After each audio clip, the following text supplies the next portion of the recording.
C'è davvero una grande varietà di fauna, sia come numero di specie, ma sia anche come individui delle specie, che sono in alcuni casi molto numerosi e che danno un tono di vita eccezionale a questo tratto di fiume. Naturalmente favorevole al parco.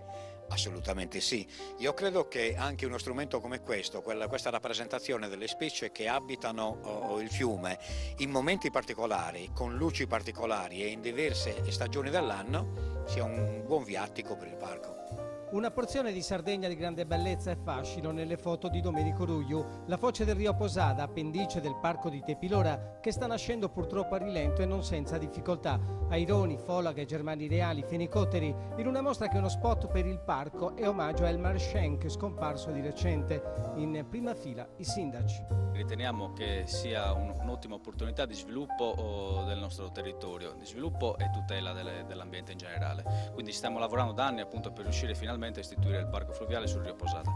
Dopo un iter tormentato, l'area protetta sembra addirittura d'arrivo. Abbiamo avuto rassicurazioni dall'assessore regionale Oppi che appena gli uffici assieme agli enti locali completeranno la bozza del disegno di legge che stiamo predisponendo, subito verrà approvato, si auspica dopo l'estate, alla giunta regionale e poi mandato subito alla commissione regionale competente e quindi al Consiglio.